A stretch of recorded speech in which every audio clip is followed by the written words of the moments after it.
আমাদের মন খারাপ কেন হয়? কারণে অকারণে বিভিন্ন কারণে মন খারাপ হয়, কিন্তু আমরা কারণটা বুঝিই না মন খারাপটা কেন হয়। অনেকে তো মনের সাথে দিনরাত যুদ্ধ করে চলছে। যাই হোক, হ্যালো এভরিওয়ান, আসসালামু আলাইকুম। চলে গেলাম ভিসা করব তার জন্য। কিছুদিন আগে তো আপনারা দেখেছিলেন আমরা পাসপোর্ট পেয়ে গেছি, তো ভিসাটা যে কোনো কারণেই করা হয়নি। আজকে ভিসার জন্য চলে গেছি, অ্যাপ্লাই করব। তাই আমার আব্বু একটা আঙ্কেলের মাধ্যমে গিয়েছিল ইন্ডিয়াতে, তো ওই আঙ্কেলটা আমাদের পরিচিত, তার মাধ্যমে আমরা ভিসার সকল কার্যক্রম ঠিক করব।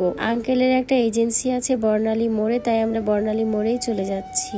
আঙ্কেলের এই এজেন্সিতে অনেক কিছু সুযোগ সুবিধা আছে। অনেকের কিন্তু লোক থাকে না, মানে ইন্ডিয়াতে যাওয়ার জন্য কি করতে হবে না করতে হবে এসব কিছু জানা থাকে না, তো শুধুমাত্র তাদের জন্য এইরকম এজেন্সি গুলা খোলা থাকে। তো আঙ্কেলের এজেন্সি থেকে আঙ্কেল সব থেকে ভালো ডক্টর, ভালো মেডিকেল সাজেস্ট করে দেয়। এমনকি ডক্টরের অ্যাপয়েন্টমেন্ট থেকে শুরু করে বাসা ভাড়া, কোন বাসায় গিয়ে থাকবো সবকিছু ঠিক করে দিবে। এই বিশেষ সুযোগ সুবিধা পাওয়ার জন্যই কিন্তু আঙ্কেলের ওইখান থেকে আমাদের ভিসার অ্যাপ্লাই করা। দেশে তো অনেক ট্রিটমেন্ট করলাম, আর কত করব বলেন। নিজের শরীরের সাথে আর মনের সাথে যুদ্ধ করতে করতে ক্লান্ত হয়ে গেছি। হ্যাঁ, আমি তো একটাই মানুষ, কত যুদ্ধ করব, একবার মনের সাথে একবার শরীরের সাথে।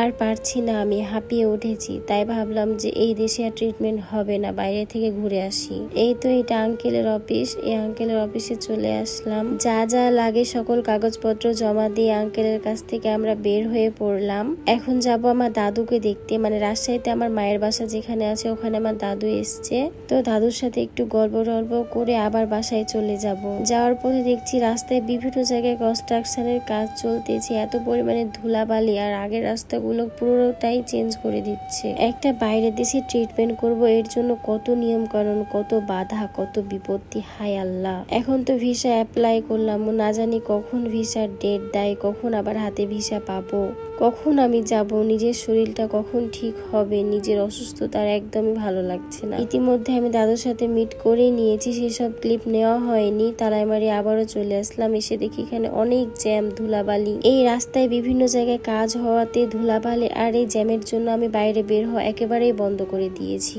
সকালবেলা এসে ঘুমিয়ে গিয়েছিলাম, তারপর বিকালে ঘুম থেকে উঠে ছাদে যাইতেই দেখি ও মা, এত সুন্দর ওয়েদার। এরকম ওয়েদারে আমার চোখটা যেন জুড়িয়ে যাচ্ছিল। আমি যেন এই প্রথম অন্যরকম আকাশ অনুভব করতেছি। এই আকাশের মধ্যে একটা অন্যরকম মায়া খুঁজে পেলাম আমি। অনেক কিছু মনে পড়ে যাচ্ছে।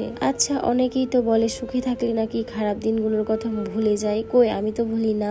আমি সুখে থাকলে, ভালো থাকলেও আমার অতীতের কথা কখনোই ভুলি না। আমার খারাপ দিনগুলো, ভালো দিনগুলোর কথা কখনোই ভুলি না। আসলে ভোলার না, এগুলো কখনো ভোলা যায় না। আপনারা ভুলতে পারেন? সাগরের কাছে বা নদীর কাছে গেলেই তো আমার এগুলো মনে পড়ে। যাই হোক, আমার বাসা একদম পদ্মা নদীর পাশে। এখানে প্রচুর বাতাস ছিল, খুব ভালো লাগছিল। ছাদে উঠলে তো আমি নদীর ফিলিংস পাই। তো ভিডিওটি এই পর্যন্ত। আল্লাহ হাফেজ সবাইকে, টাটা, বাই বাই।